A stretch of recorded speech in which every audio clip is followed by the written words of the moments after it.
Hold on to your butts. Let's get ready to ramble.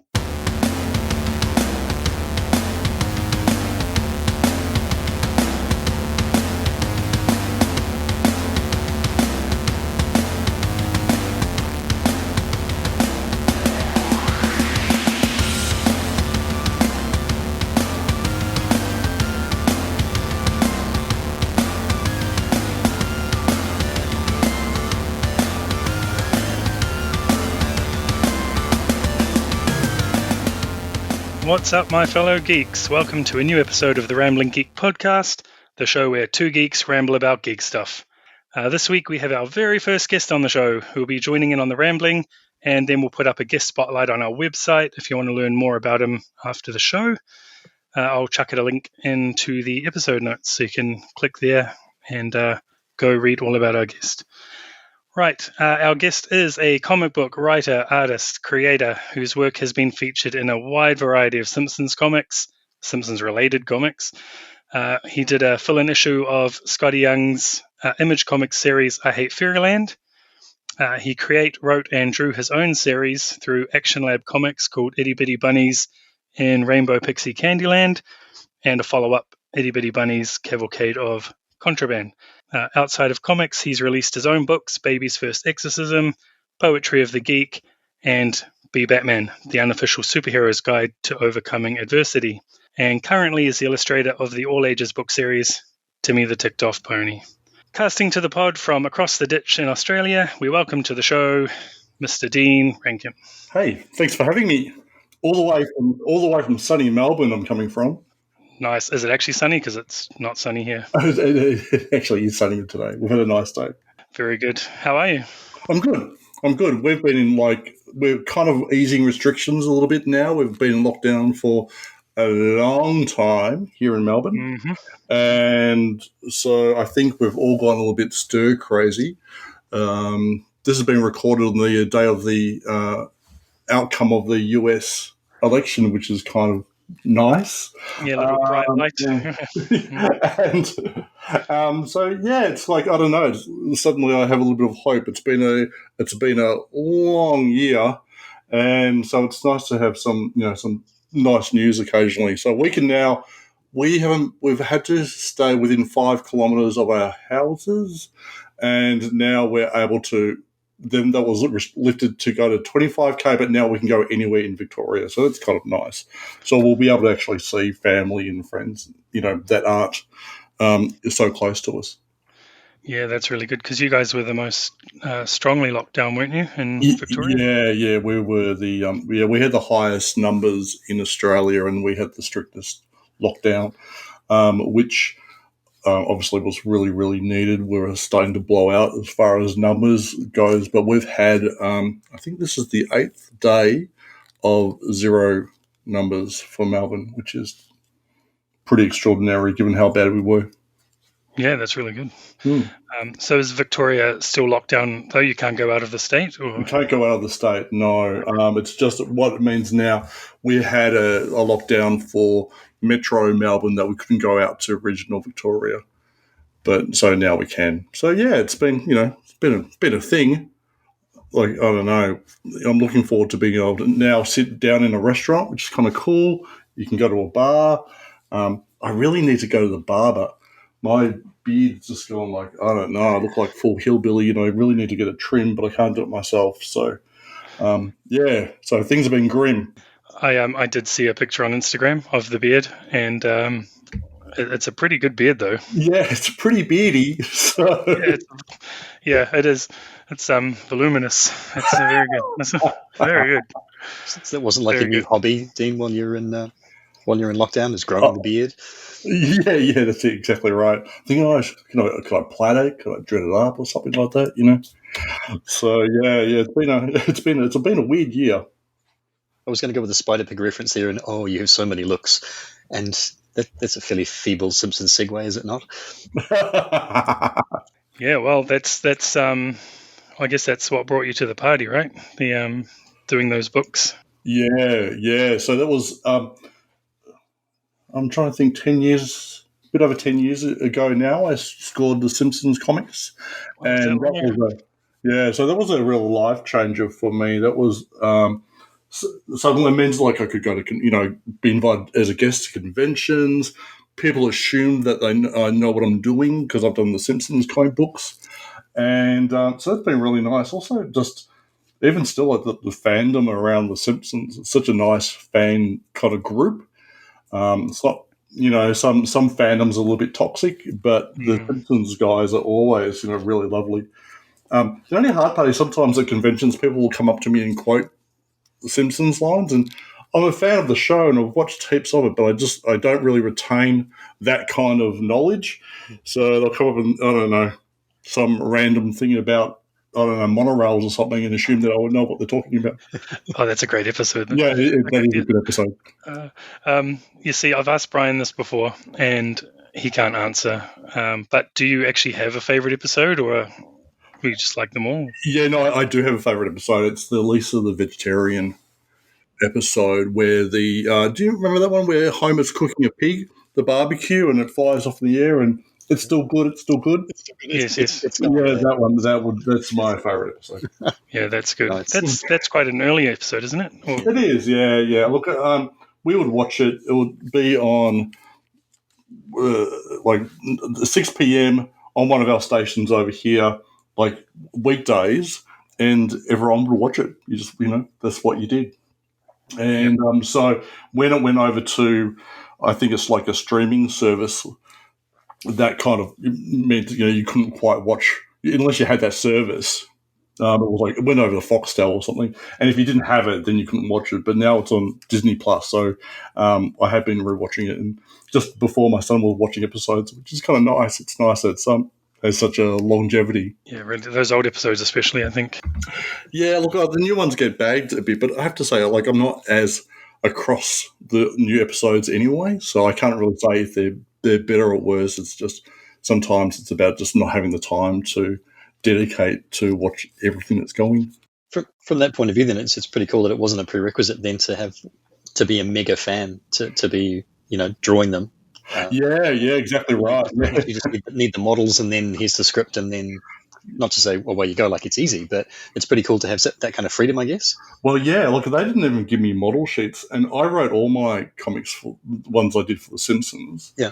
And there's this really nice handbook about how to draw Simpsons. So I use that basically as my Bible. When I started, it's really weird looking back at my old work. It wasn't on model at all, but I was still getting work. But my theory was if I can be more on model, then there's more of a chance for me getting work. I have no idea how I scored the gig, to be honest.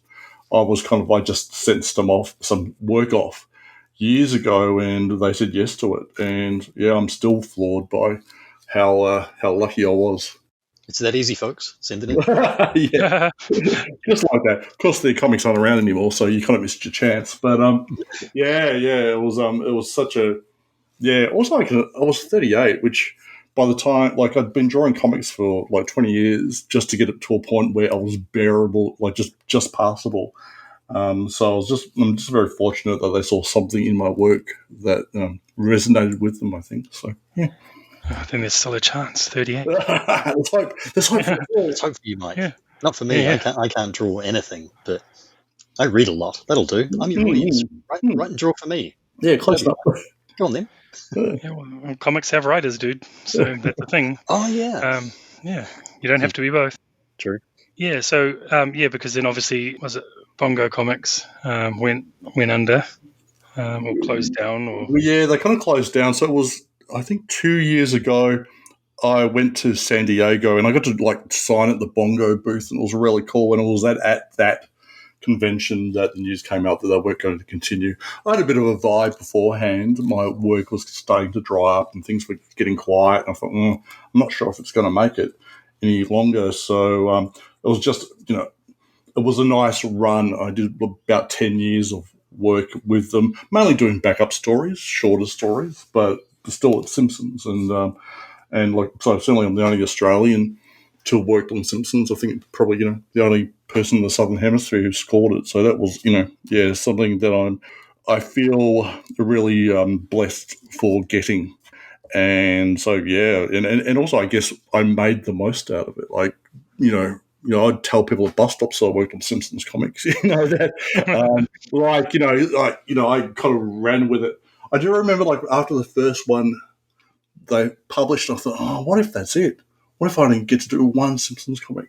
And that would be, kind of heartbreaking. But fortunately for me, I scored some more. So yeah, it was really nice and something that I've always haven't taken for granted for, if you know what I mean. And I've always tried to. This is only going to sound a bit dicky.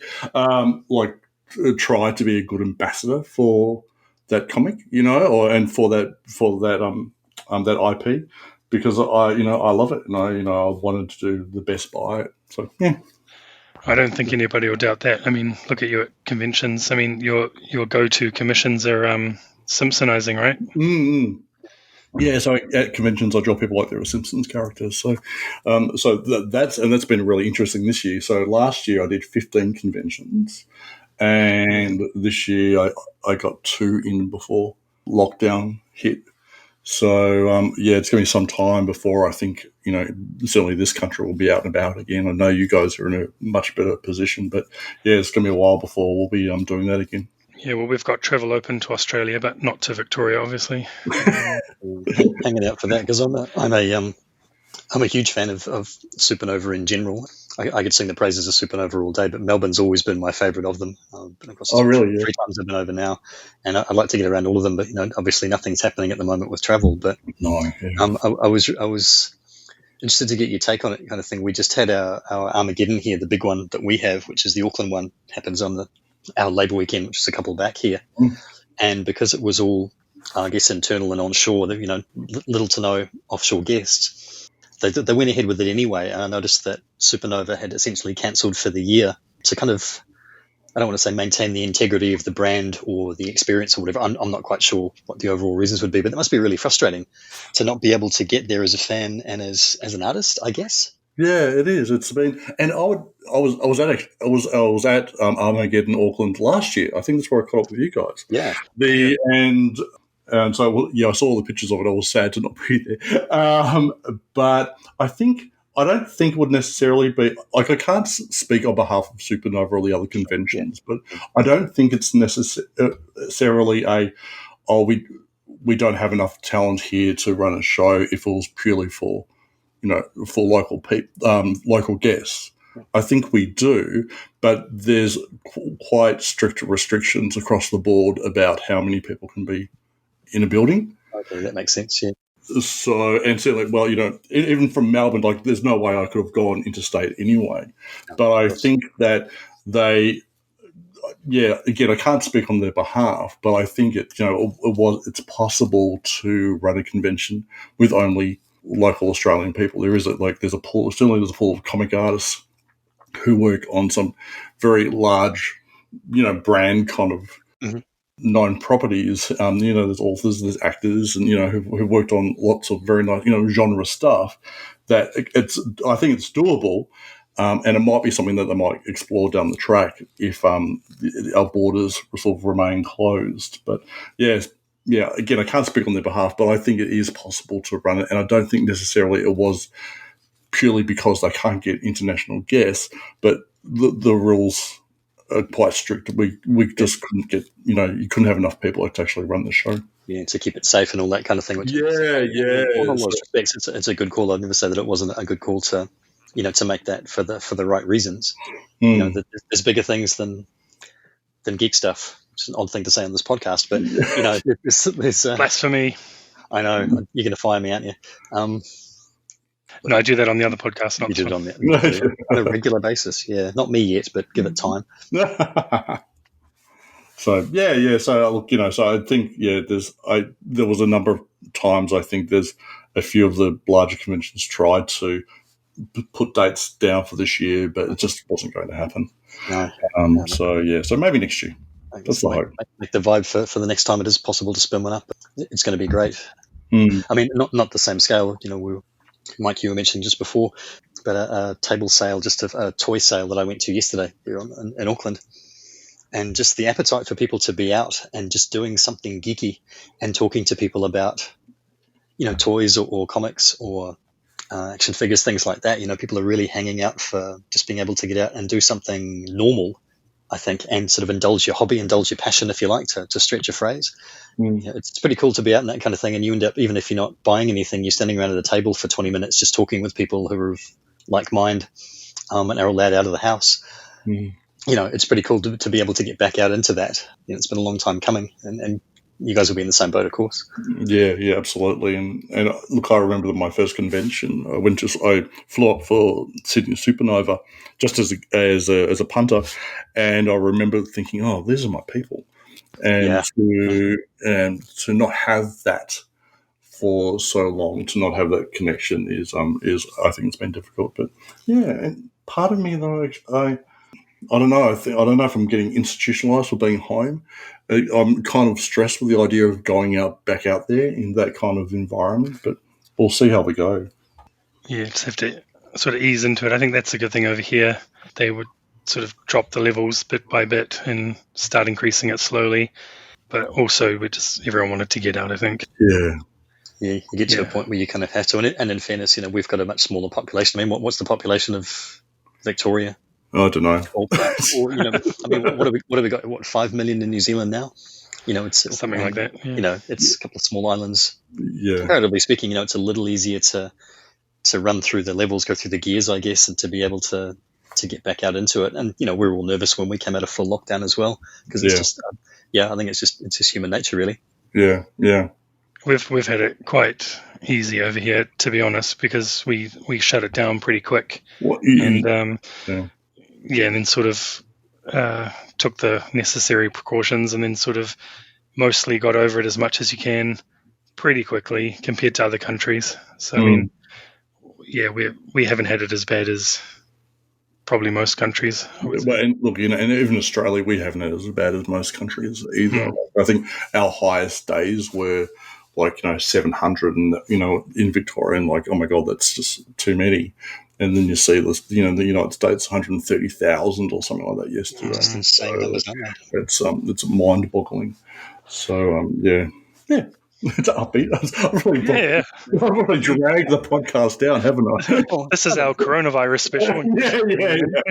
I think we should be talking to the New Zealand Tourism Board and just saying, hey, we're just really plugging how cool it is to be in Australia and New Zealand. Come on down. Yes, yeah. You can.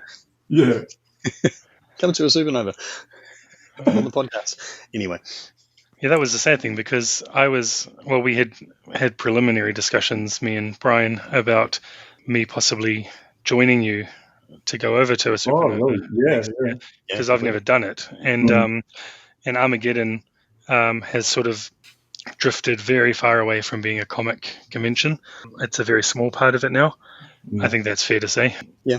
And so I was quite looking forward to coming over to a convention that does have still a decent comic presence. Yeah, well, certainly, like Melbourne, like Brian was saying, Melbourne particularly has a really solid artist alley, which it kind of surprised me going to the New Zealand convention that there's not really that. So, I mean, there's artists and there's creators, but there's not quite as many, and you don't really have a big artist alley kind of area, which is kind of sad. It's kind of sad because there's really some fantastic New Zealand comic creators out there, but haven't. In saying that though, sometimes something like a convention, not every kind of style goes well at a convention. You have to kind of find your spot in it. When I think about New Zealand creators, I kind of think more of a sort of indie creators, more indie styles. So yeah. I wonder, just to, again, as not an artist, I guess just a consumer, if you like. I don't know whether you find that that's kind of different styles culturally. There's a question in here. I'll try and frame it. So from you've been to Artist Alley at the Supernovas, Dean, and I agree that just some amazing stuff happening in there. And we've got terrific artists here in New Zealand, including Mike, of course. But I always find that, and whether it's an Australian vibe versus a New Zealand vibe, but the Artist Alley in Australia, the artists always seem to be more forward and more outgoing, not sort of, dragging people to their tables, but always it's kind of more engaging. If you know what I mean, always seem to be a little reserved here, and that doesn't help to maybe make some of those connections that you get. I mean, I've seen you at your table, and a couple of times I've been up coming to talk to you, and I couldn't get near your table because you're up and you're talking, and you've got people around you. Do you know what I mean? And there's just more of a kind of an outward energy to it than. And I think, and I find that really, really draining in some ways as well. I always feel like I'm being rude to everybody, but because I'm an introvert. But in that scenario, you have to be extroverted. Yeah, I think yes to your answer. I think that there is sort of different characteristics. I think you'd find that there are plenty of pretty shy comic creators out there who don't do very well within the context of a convention.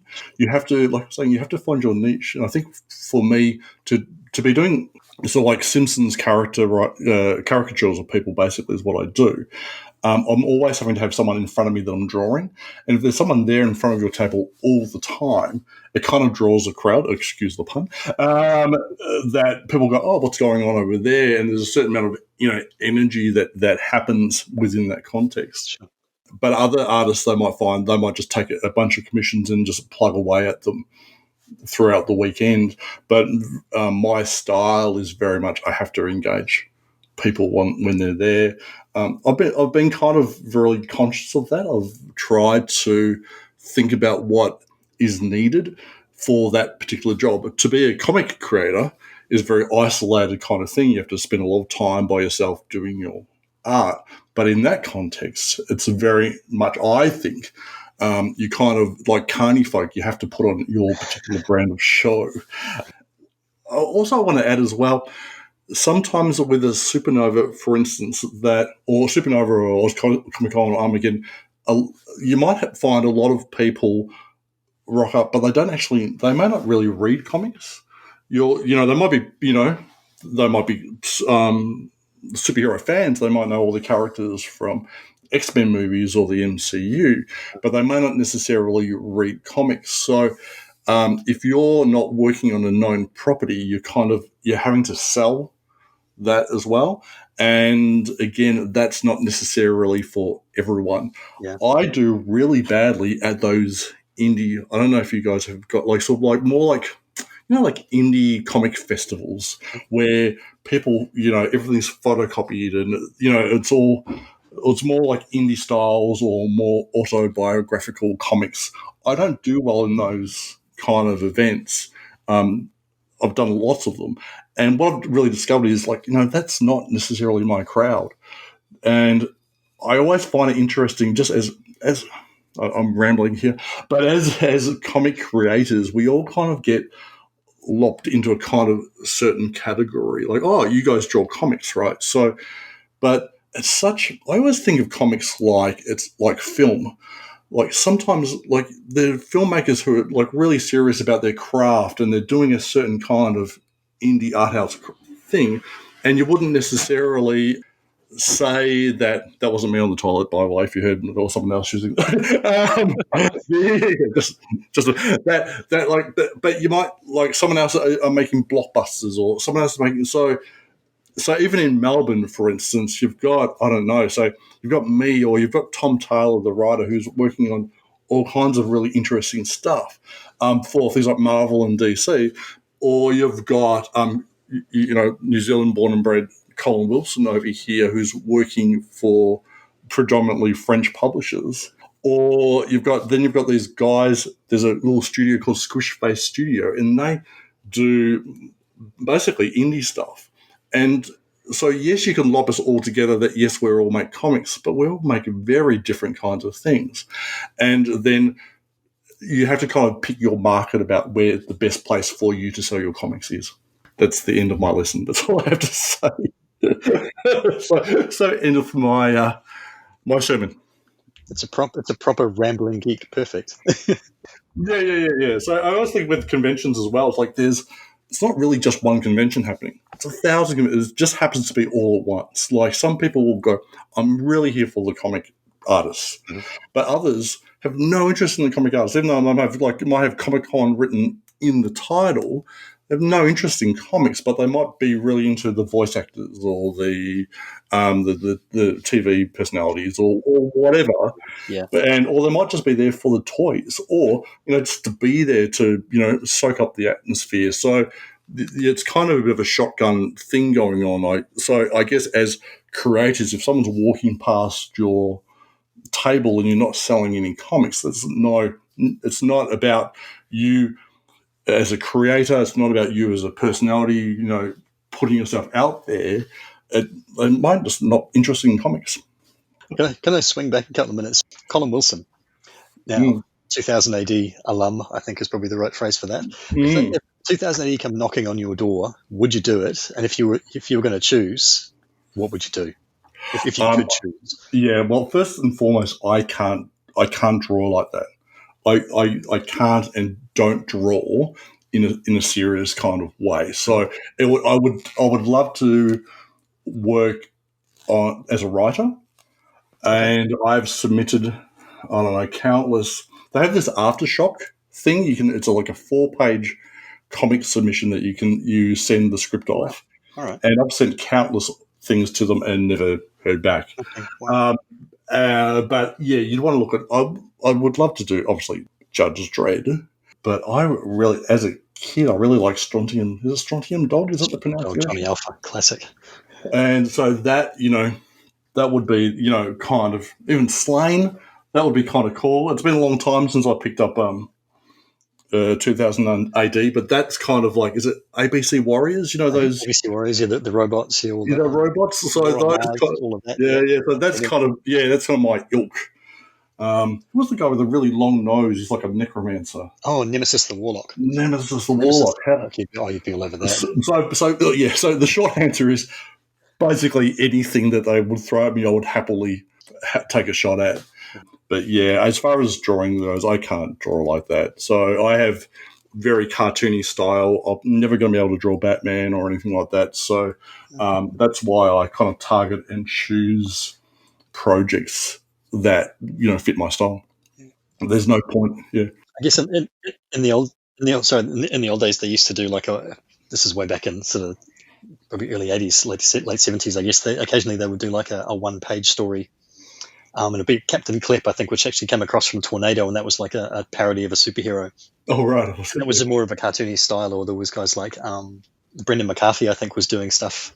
There's really weird things in the 90s, always 1-pages, and I could really see you doing something like that if they ever went back to that kind of idea within 2080. And I've not picked up a new one probably in well over 10 years, so I don't know what's in there these days. But yeah, from a classic point of view, a Tharg's Future Shock or something like that. I'm really surprised that they've not come back to you. It's a shame.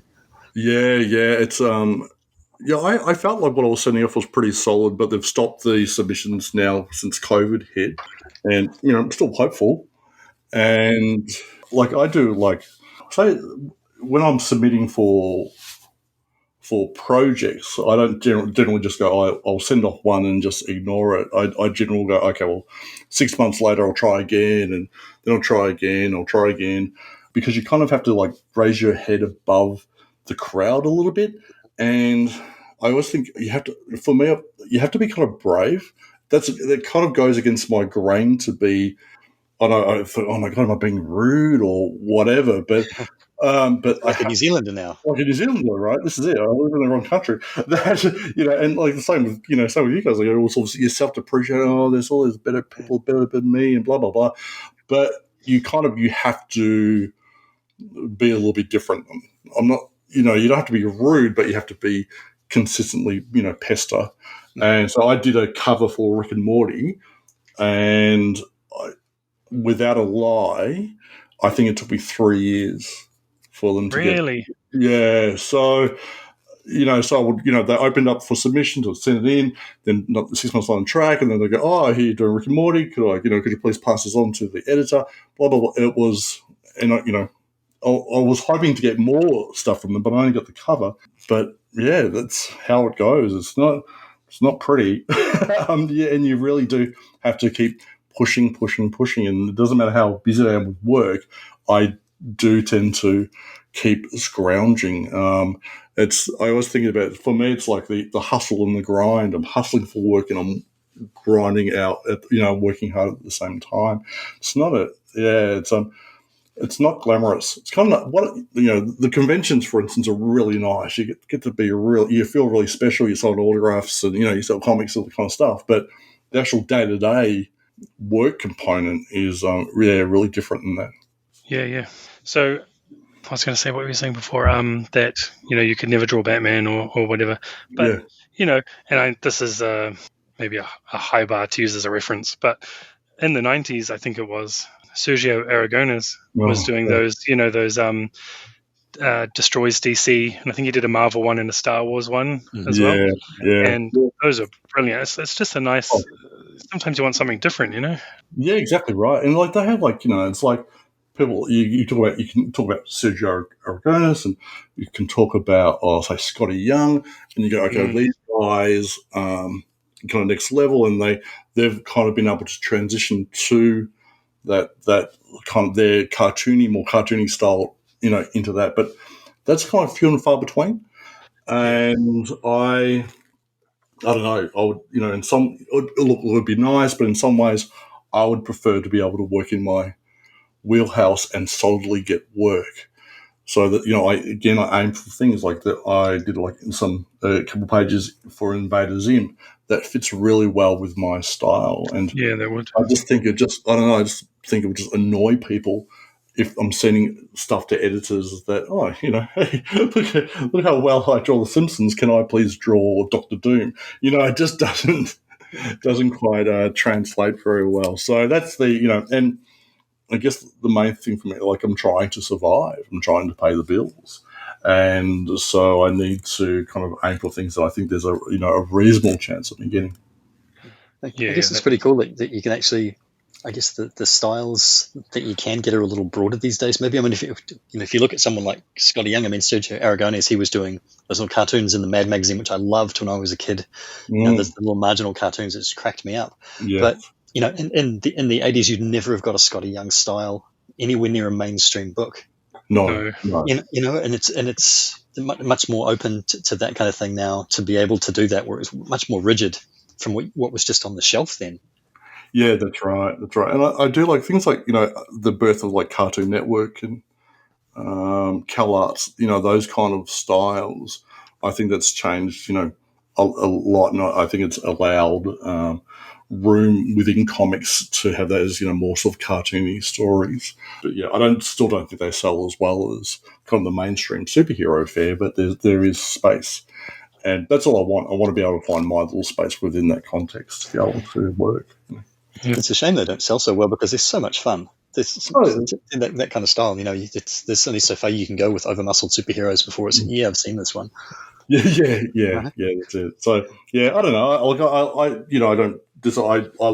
I guess if I'm reading comics, I predominantly do read that kind of style, Immortal Hulk, all those kind of things. I do like to read those kind of comics, but it's just very much like who I am as a person. I was raised on Saturday morning cartoons. Those were my influences. Drawing cartoony makes me happy. When I'm trying to force myself to be more serious, and I can get away with it to a point that I'm not. It's like I'm not being true to myself. I don't get the same kind of joy of I don't know, doing some kind of pony shitting itself or something compared to that more serious fare.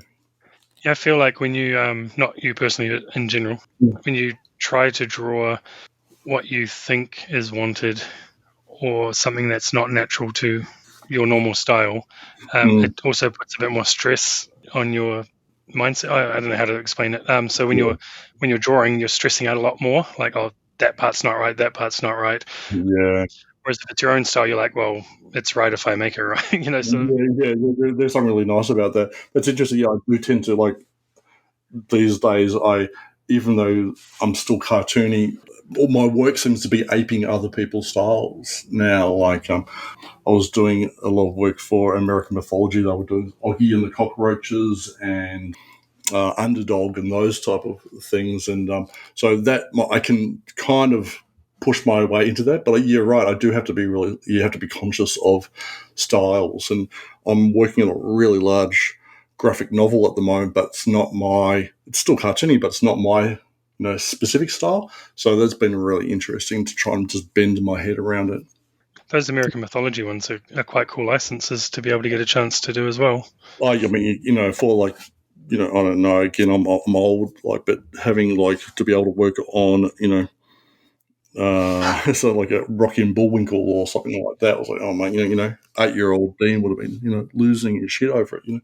So, well, probably adult Dean too, right? Yeah. Well, truth be told. Oh man, that's pretty cool. Because you were doing, didn't you do, or was it maybe just covers or something for Laurel and Hardy as well? Yeah, I was doing. I did Laurel and Hardy meet the Three Stooges, Laurel and Hardy Christmas something, and I did recently. I did Robotic Stooges, which is based on an old Three Stooges thing where they have like robotic powers. They're kind of like, I don't know, who's I don't know, like Go-Go Gadget kind of thing. That it was a super old animated cartoon, but yeah, I do like those kind of retro styles as well. Yep. But it's interesting, like aping other people's styles has helped me as an artist. I think when I was before Simpsons, for instance, if you ever saw my anatomy, it was, I mean, not saying it's good now, but it was all over the place. I'd have like eyes on top of eyes, and it was all very indie, and it was still fun. But I kind of had to. Simpsons taught me, sometimes you actually have to learn how to draw. So dream shattered. No, there's no. Yeah. You kind of, you have to, you can only, fake it so long. And and even now I'm really sort of conscious of, man, why didn't I concentrate in art school? Because oh man, I have that thought every day. Yeah. You go. You talk yourself up. Yeah, so I'm a comic book artist, and then some days you can't draw a circle. So. I tell myself it's because I didn't like drawing still life fruit. That wasn't my jam, but probably should have paid attention. Yeah, so apparently you need that. Pair of you now, that someone who can barely hold a pencil straight, and you guys are complaining because you can't quite get the eyes right. Really, this is the biggest problem you've got. Yeah. Well, also it's like I think the more you draw, the more you're aware of your shortcomings. Okay. That I think our biggest issue is that as creators we compare ourselves to other people, other artists, and then we compare ourselves. In our minds, we have an image of how we want it to be, and then when it comes on paper, we don't reach that, and so you're kind of constantly frustrated. So life of artists, constantly frustrated and anxious that you're doing it wrong. It's true though, and not just because you're on the show, but I do that constantly when I see your art. I'm just like, damn it, like, how did you draw that? Or comparing. Even I was reading the ticked off pony book yesterday, and obviously it's super heavy with your art all through it. And the whole time I was just like, he can draw everything. Like, how does he draw these cars? How does he draw this? And it's constant comparison going, well, I'll just go back to podcasting. I'm done. Yeah. So no, it's true though. It's true. If I've done anything, it's purely from luck. Don't worry. I didn't know that. But you're also right, because that whole the more you do it, you can pick out your shortcomings thing you said. And that's true, because we went to an Armageddon a few years ago, Brian and I, and Jim Lee was there. Yeah. And someone asked him that question. He said he can go through every issue, page, panel, and tell you where something's wrong or not up to his standard or whatever. Which it's quite interesting. Yeah, you think of like he's like bulletproof. You think there's nothing that he can't draw, or nothing that's that. And it's a bit soul destroying when you go, if he feels like that, what the hope do the rest of us have? Mm-hmm. But I do try to not dwell too much on it. For me, I go, okay, well, I've got this page to do, and draw this page, and I'm not going to think too much about it. I'm going to go on to the next page. I'm feeling like this graphic novel I'm working on, I'm super anxious about it. And my motto has been, your job isn't to judge it, it's to draw it. That I have to be able to just, turn something off, and just focus on the drawing and go, okay, that's one page. I'm going to go on to the next one now, and not beat myself up, because I think it would just be an emotional wreck otherwise. Who's the graphic novel for? Who's it through? Because we're up for a shameless plug at any time on here. So. It hasn't been announced yet, but it's called it's the second book it's called the Riverdale Diaries, and it's the Archie characters in middle school. So which is really really cool. So I'm beginning to draw like Veronica and Betty and Archie and Jughead and all that kind of stuff, but they're kind of like as younger kids, and That's cool. That's so this is it, and you go, oh, gee, that's really cool. And I'm aping somebody else that like the original artist style of the first book, and it was really, really good. And so it's like, oh, they should have got someone else to do it. And but no, I can't, So I don't know. It's that you kind of feeling, oh, I just don't know if I'm making it. I'm feeling, as time goes on, I'm getting better with the style, but I'm freaking out. So I don't know, it's ridiculous, but it's interesting when it comes to, as a kid, all I wanted to be like, I wanted to be successful. I wanted to, I love being able to say, oh, I've worked on this and this and this. But when you're actually working on it, if it's something that's really well known, I think that does add another kind of layer of anxiety and pressure on ourselves, So yeah, I'm certainly feeling it. This is like you guys are going, oh my God, we're never going to have a guest on again. They talk about, viruses and, No. they're like paranoid and like, anxious. So. No, to be honest, I think that's true. That it's like, even me, I'm not a professional artist in any sense of the word. So even for me, who just draws pictures for Instagram and things, it's like I'll scrap pictures that I've spent a couple of hours on because who cares? Like nobody knew it existed, because I didn't post it. Just because I think one thing's wrong or I can't get one thing right on the picture. But then there's other pictures I post and I see the issues afterwards, but nobody has cared because they haven't seen the issues that you think are there, and you and I have been friends for donkey's years, Mike. I can't remember how long it is now. While. And it's a long time, and that's one thing that I'm going to be honest with you, was always frustrated me. I've told you this before anyways. You always seem to me to be your own biggest critic. I think and you'll be looking at stuff and pointing stuff out, and I'll be going, I don't see it. Yeah. And again, it's the reader eye, it's not the artist eye, and I get that. But I look at it and I go, this is amazing. This stuff is fantastic. I'd love to have this hanging on the wall kind of thing. And I guess maybe it's in the DNA of all of you guys. You say Jim Lee does it. Maybe it's a prerequisite of being a comic book artist, being a cartoonist. Also, I think that's really important. For me, I guess it doesn't stop me from doing it. Yeah. But, and I guess that would be my word, like, I'm sermonizing again. My word of advice to anyone: don't let it stop you from submitting work. You've got it. Like that's, you can hate your art, you can hate yourself, but you still have to be able to keep going. I think, I think that's the, if you go, oh, I'm not going to submit because I wouldn't like it, that becomes an issue. I think all these people come up to me at conventions. They show me their sort of sketchbooks, and without a lie, they all draw better than I do. They draw better than I do, and go, why? I shouldn't be on this side of the table. But I guess what the difference is purely that I'm stubborn, like that. That I've got all these issues, but I still, this is what I love to do. I want to draw and I want to be successful at it.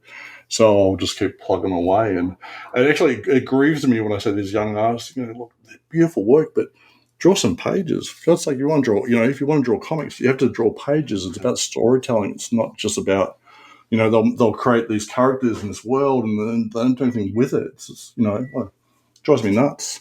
Yeah. Yeah. One of my favorite movies to watch is a documentary called I Know That Voice, which is a voice acting one, and it's I need to watch that. Yeah, John DiMaggio, Bender from Futurama and all of that, and just an amazing voice actor. And it's interviews with and sound bites from people who do voice acting. It's absolutely fantastic. Anybody, if you've never seen it, hunt it out. Anybody listening, absolutely go and get it.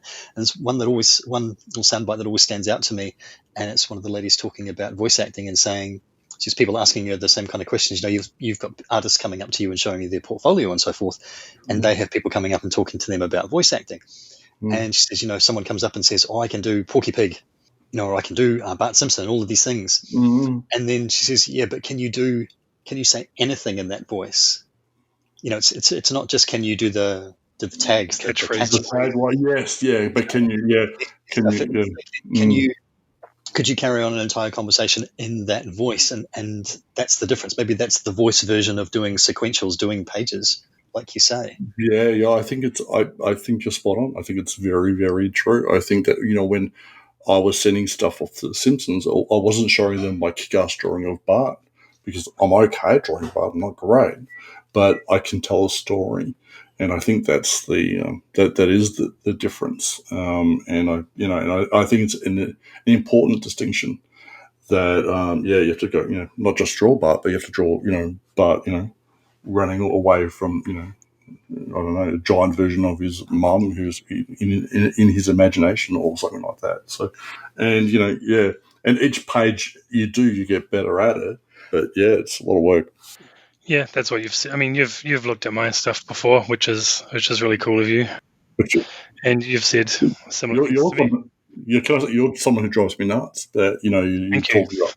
Yeah, because I always love how you draw hands or this, and you talk yourself down. And I would hate to see you like. I don't know what your dream aspirations are, but that. I think so. I think you. This is sorry about this, Mike. That you get in the way of yourself. Oh yeah, totally. It freezes you. So like, there's lots of stories that you're able to tell and could tell, but you kind of get in the way of yourself. And this is comes from someone who knows about getting in the way of themselves. But so yeah, it's not that you should never question your skills because you can do it. Absolutely, you can do it. But I don't know if you want to. But because I think it takes a certain amount of sacrifice as well. So that so I guess that's the that's the sticking point. Anyway, sorry, Mike. That's good. I feel like we almost became an episode of Michael Rosenbaum's podcast. We were getting deep. Oh yeah.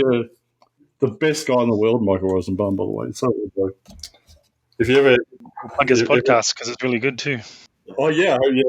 I haven't listened to it for a little while, but I listened to the initial ones. But go and listen to the Kevin Conroy one. That's a cracker. Yeah. Oh, is it? Is it good? Yeah. Okay. I'm pretty sure Michael Rosenbaum and Tom Welling are lined up for Supernova Sydney again. They were going to come this year, and I think they're already booked in for next year. So, Mike, that's one we've definitely got to put on the calendar. I'd like to go and see Rosie. Yeah. He's the I can't speak too highly of that guy. He's the most lovely guy. Or is it one of the really nice things about being like a guest at the convention is you get to go to the VIP parties. Yep. So there's always free booze. and I often make a fool of myself. So Michael Rosenbaum, he was at one in Brisbane a few years back. And to see him, like, he wasn't working the room. He had this, like, drive to make sure that everybody was having a good time. That he went, like, just like every person there, he kind of checked in and, like, it was, like, really nice to see. It's, because, at the conventions, you meet arseholes as well as really nice people. But to see that kind of genuine kind of stuff happening from someone who's really well known was really sweet. So yeah. So anyway, yeah, if you get a chance to head out to a convention where he's at, I'd highly recommend it. Yeah, that it was the plan, but obviously will be again. Good friend COVID. I did see the advert they were advertising Sydney. I thought it's not going to happen because I had just come off the back of we had done Melbourne and then over to Gold Coast for that weekend, and I'm going on the plane to the Gold Coast, and it's the same. Like I'm hearing about Tom Hanks has just been diagnosed on the Gold Coast. And I thought, oh, I hope we're not staying in the same hotel, which we weren't, which was good. But it's like, yeah, the whole kind of vibe is like, oh, this feels dangerous. Intense. Like, My mum was staying in that same hotel at the same time. oh, is that right? Really? Yeah. But no, she hasn't got COVID, so we're oh, yeah. So it's man, I'm just like dragging this whole thing down constantly. I don't mean to.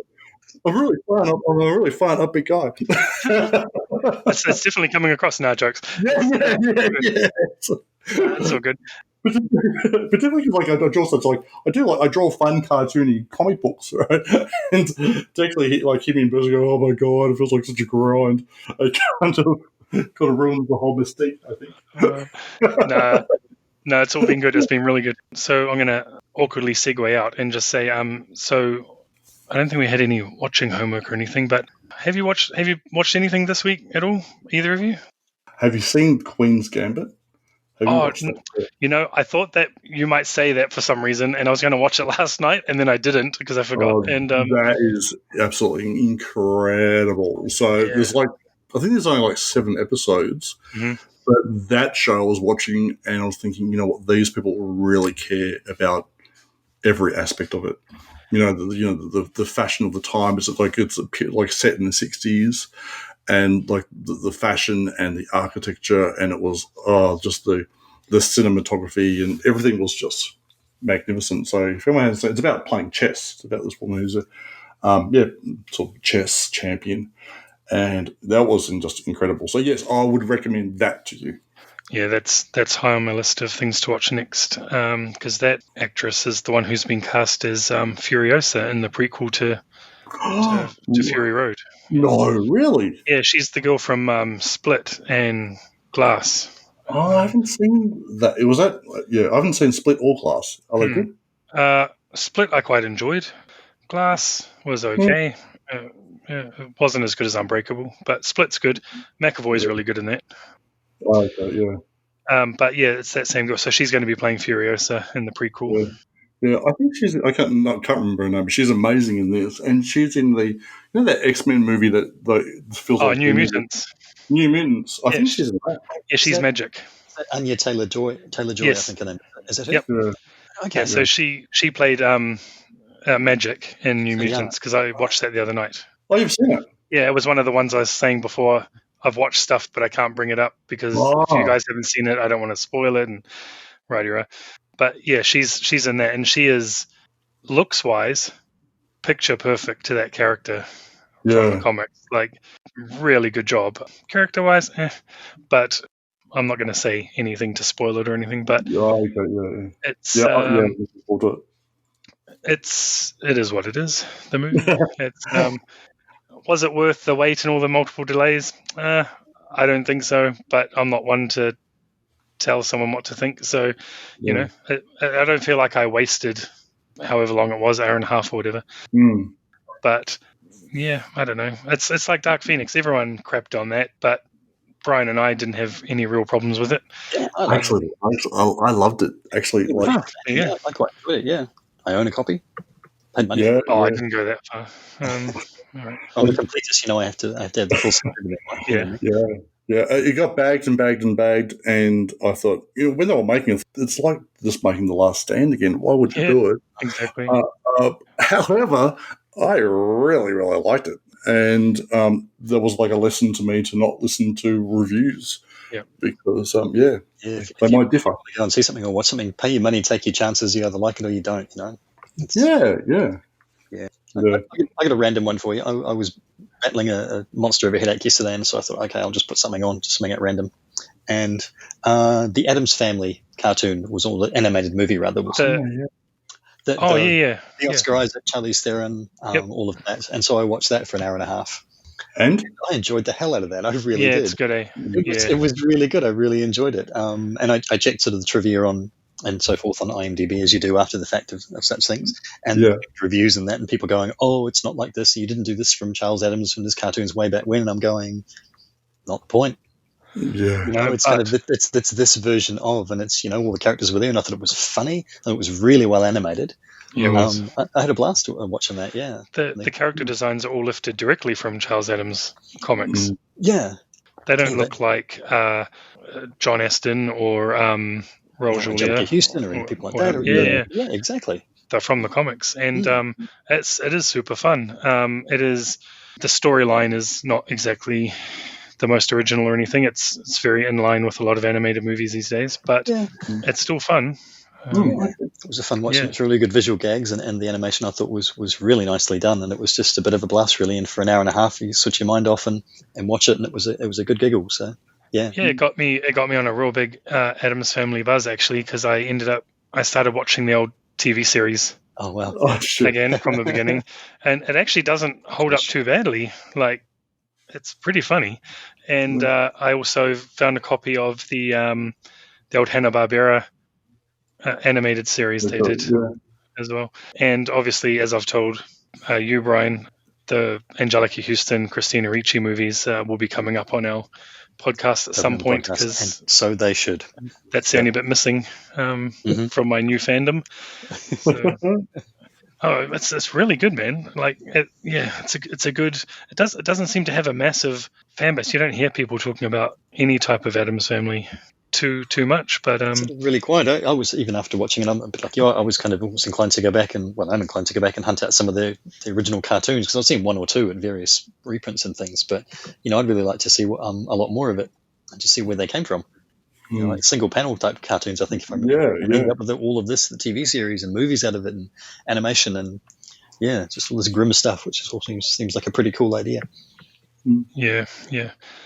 Yeah, so that's really good. I was just trying to think what else I watched apart from New Mutants. I've been just plugging away through The Boys season 2, which I know you are not a fan of anyway, Brian. Tried, didn't like it, moved on.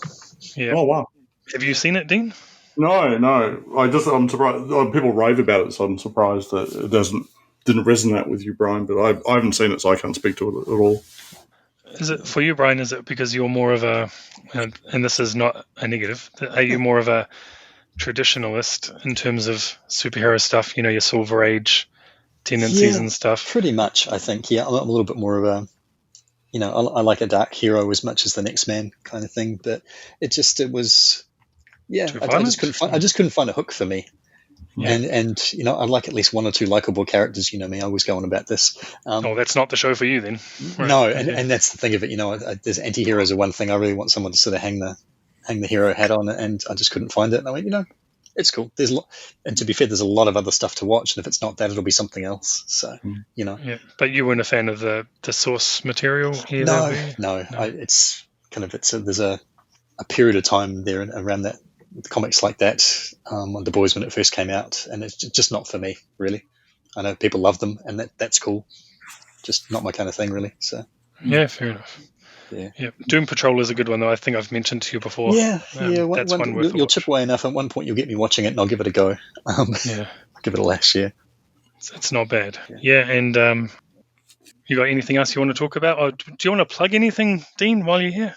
Be Batman, Dean. I read that. I read your book. I loved that book. Yeah. So I had serious issues with the publisher for Be Batman, and I've asked for it to be shelved because people were ordering it and they weren't getting it. Oh. So don't order it because you may not get it. And so that's not how shameless plugs work, Dean. That's how plugs. Yeah, that's a reverse plug. Yeah. I'm Timmy the Ticked Off Pony. Yes, brilliant. The book series I'm working on, written by Magda Zabansky, who you would know from Babe fame. And I don't know, do you get Kath and Kim over there? Yeah, we do, definitely. Yeah. So Sharon from Kath and Kim. Yep. And she's written a book series. I've drawn 3 of them so far. Number 2 is out. So Mike, I think you picked up number 1, didn't you? So number 2 is Bite Me, and that's pretty fun as well. It's about a famous pony, who poos himself a lot. So it's really good. It's the story's good, but I mean, your art is really good throughout the whole book. Thanks, yeah. So I think I even like even number 2. I like it more. It's like there's some There's a couple pages there that are basically my Guernica, which is of all these ponies spewing and pooing. And so that's been a lot of fun to work on. So I guess that's really all I'm plugging. There's a Oggy and the Cockroaches comic coming out. If you want to connect with me on social media, I'm on Facebook, and I share a lot of cat videos. So that's basically me. That's a pretty popular genre on the internet. Yeah. From what I understand, yeah. Mm. Good. Okay, cool.